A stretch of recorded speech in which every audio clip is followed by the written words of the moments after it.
Hello बच्चों, सुप्रभात।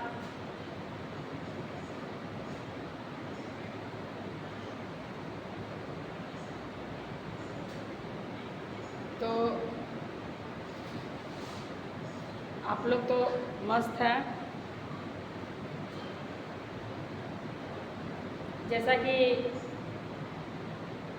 मैं हर बार कहती हूँ, हर रोज़ कहती हूँ कि घर पर रहिए, सुरक्षित रहिए और पर डे यानी प्रत्येक दिन पानी का सेवन खूब कीजिए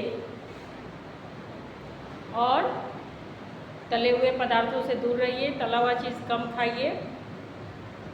लिक्विड चीज़ें जो होती हैं उसका सेवन कीजिए, जिससे आप लोगों को गर्मी से राहत मिले, आप लोग बीमार ना पड़े और पढ़ाई भी आपकी जारी रहे, आपको कोई समस्या ना हो। ठीक है?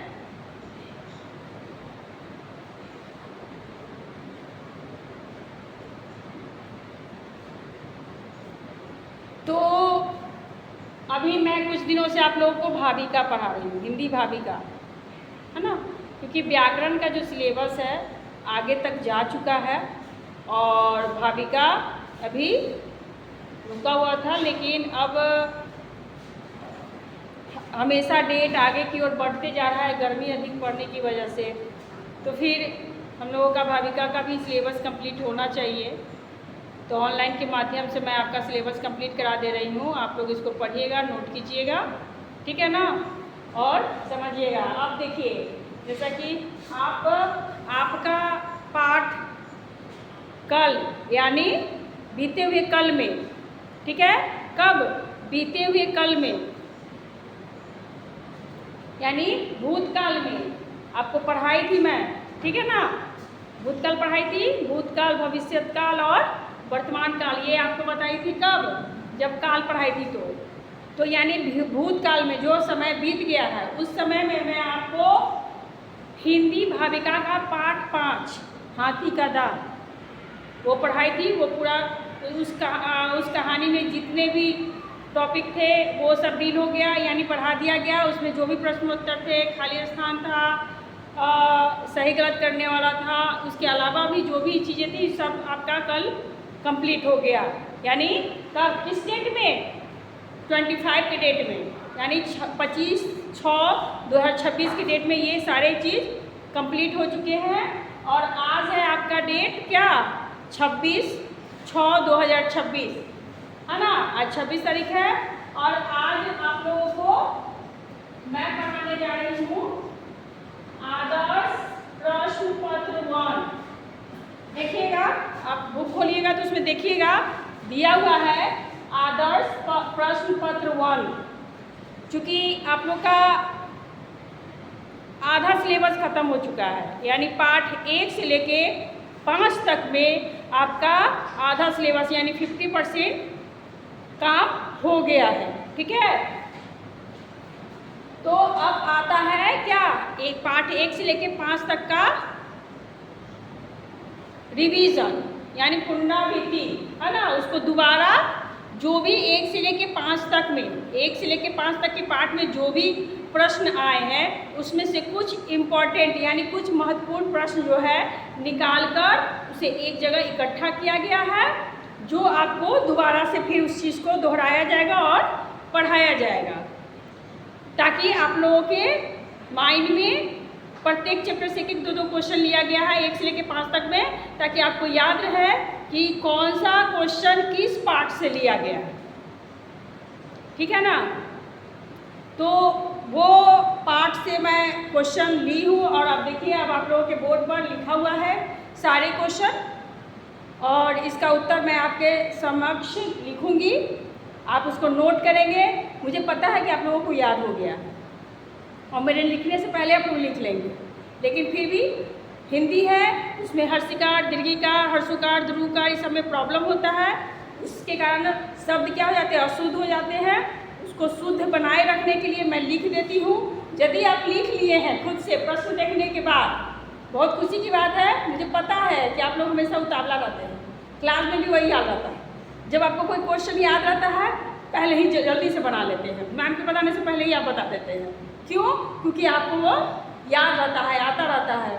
हम लोग भी खुश होते हैं, मैं भी खुश हो जाती हूँ कि चलो मेरे बच्चे को जो भी पढ़ाई हूँ याद हो गया है। ठीक है, तो इस तरह की प्रक्रिया है। तो मुझे पता है कि आप स्क्रीन पर जैसे ही क्वेश्चन देखे होंगे फटाफट याद हो गया होगा। अब हमें लग रहा है आप नोट भी कर लिए होंगे, लेकिन उसको शुद्ध करना है। अगर कुछ अशुद्ध शब्द लिखा गया है तो इसमें से मिला करके भी आप शुद्ध कर लेंगे। और जिन बच्चों को याद नहीं है उनके लिए तो पूरा आंसर मैं तैयार करने जा रही हूँ। ठीक है, तो आप यहाँ से नोट करेंगे। इनके इस प्रश्न जो लिखा हुआ है उसके ठीक बगल में मैं आंसर लिखने जा रही हूँ, आप ध्यान देंगे। लेकिन कॉपी में आपको पता है कैसे नोट करना है। पहले क्वेश्चन, फिर उसके नीचे उत्तर, फिर प्रश्न, फिर उसके नीचे उत्तर, फिर नीचे प्रश्न, फिर उत्तर, यानी प्रश्न उत्तर प्रश्न उत्तर प्रश्न उत्तर, इस तरह से बनाना है। ठीक है ना, मेरी तरह नहीं बनाइएगा। ठीक है, मैं बोर्ड पर इस तरह से लिख दे रही हूँ, लेकिन आप पहले प्रश्न, फिर उत्तर, फिर दूसरा प्रश्न, फिर उसका उत्तर, फिर तीसरा प्रश्न, फिर उसका उत्तर, फिर चौथा प्रश्न, फिर उसका उत्तर, फिर पांचवा प्रश्न, फिर उसका उत्तर लिखिएगा। ठीक है बच्चों, चलिए आगे बढ़ाते हैं। ठीक है, क्वेश्चन है कि ईश्वर फूलों में क्या बनकर महकता है? ईश्वर फूलों में क्या बनकर महकता है? तो आप लोग को पता है क्या बनकर महकता है।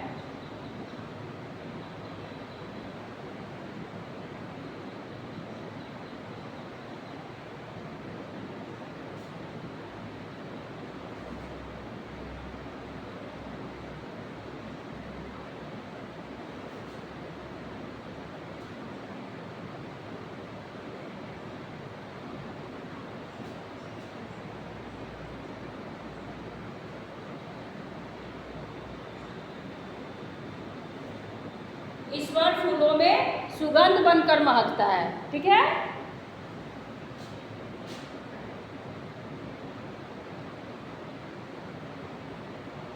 अगला क्वेश्चन है, चिड़िया ने शेरनी के बच्चे से क्या कहा? अब चिड़िया जो थी वो कहानी में शेरनी के बच्चे से क्या कही, उसके बारे में पूछा है क्वेश्चन, है ना।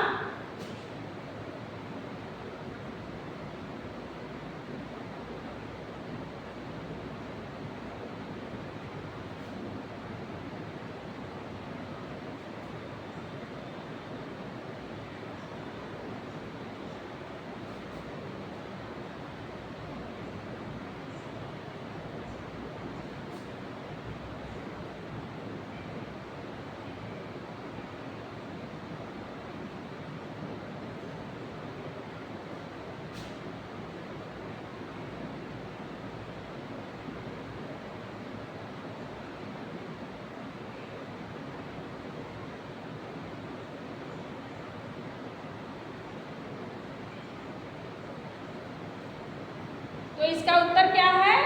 चिड़िया ने शेरनी के बच्चे से कहा, चिड़िया ने शेरनी के बच्चे से कहा चींची, यानी चींची क्या है, वो अपनी आवाज़ में चींची की आवाज़ में बोलते हुए बोलती है कि मैं तो कुछ नहीं बोली। मतलब मैं कुछ नहीं बोली या मैं तो कुछ नहीं बोली, बात बराबर ही होता है। ठीक है,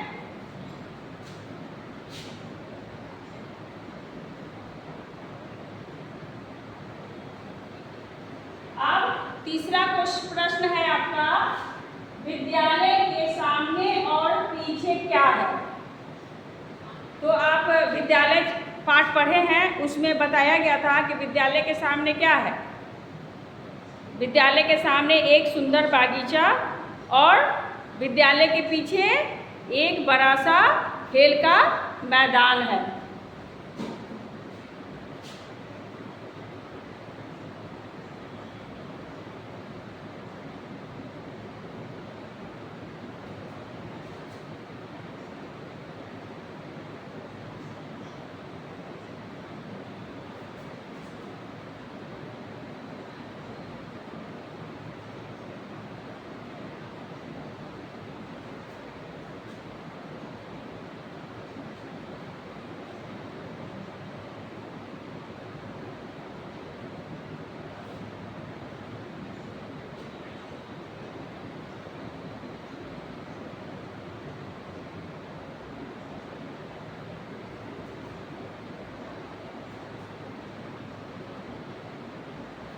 देखिए ये लिखा गया आपका, लिखा हुआ है विद्यालय के सामने एक सुंदर बगीचा एवं पीछे एक खेल का मैदान है। एक क्या है, एक बड़ा भी हो सकता है, बड़ा भी लिख सकते हैं और लिखना भी चाहिए, क्योंकि खेल का मैदान हमेशा क्या होता है, बड़ा होता है ना। तो एक बड़ा खेल का मैदान है।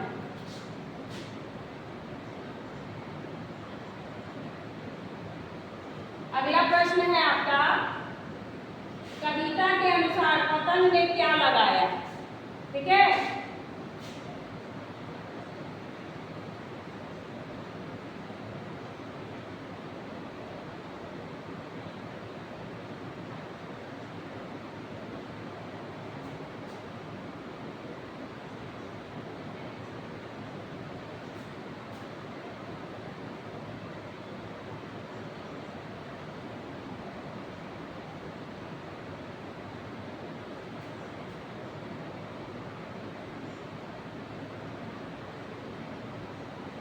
तो कविता के अनुसार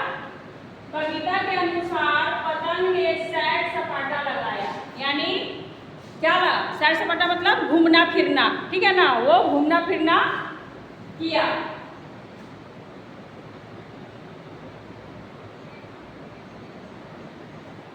अगला प्रश्न है आपका, हाथी के दांत क्यों घिसते रहते हैं।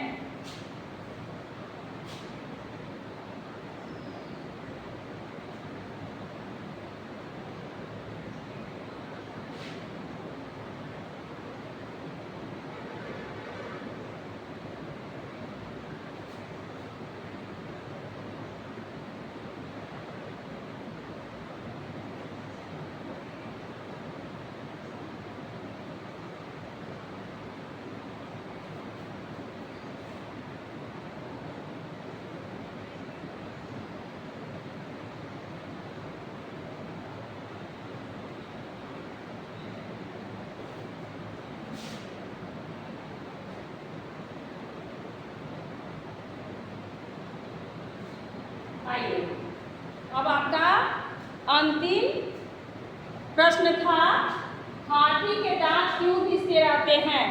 तो इसका उत्तर है, हाथी अधिक खाते हैं इसलिए उनके दांत घिसते रहते हैं। क्या समझ में आई आपको? मुझे लग रहा है आप लोग को अच्छे से समझ में आ गई होगी। फिर मैं एक बार रिपीट कर दे रही हूँ, दोहरा दे रही हूँ, आप लोग उसको सुन लेंगे। ईश्वर फूलों में क्या बनकर महकता है। तो ईश्वर फूलों में सुगंध बनकर महकता है। चिड़िया ने शेरनी के बच्चे से क्या कहा। तो चिड़िया ने शेरनी के बच्चे से कहा चींची। चींची मतलब अपनी आवाज़ निकालते हुए चींची वाली भाषा में बोला, मैं तो कुछ नहीं बोली। विद्यालय के सामने और पीछे क्या है। तो विद्यालय के सामने एक सुंदर बगीचा एवं पीछे एक बड़ा खेल का मैदान है। कविता के अनुसार पतंग ने क्या लगाया। तो कविता के अनुसार पतंग ने सैर सपाटा लगाया। ठीक है, नेक्स्ट है, हाथी के दांत क्यों घिसते रहते हैं। ठीक है ना, तो हाथी अधिक खाते हैं इसलिए उनके दांत घिसते रहते हैं। आ गया समझ में? सारे प्रश्न का उत्तर आपको मिल गया है। आप इसे अच्छे से अपनी कॉपी में नोट कर लेंगे, बना लेंगे, लिख लेंगे और इसे याद भी कर लेंगे। याद तो होगा ही, मुझे पता है कि आप लोग बहुत नटखट तो हो, शरारती तो हो, लेकिन पढ़ते भी बहुत अच्छे से हो। अच्छा लगता है, क्योंकि पढ़ाई के साथ तो थोड़ा सा शरारत भी होना बनता है, आप लोगों का हक है। ठीक है, तो इसी के साथ मैं आज की कक्षा यहीं विराम देती हूँ। ठीक है, तब तक के लिए हमारे नटखट प्यारे शरारती बच्चे, बाय।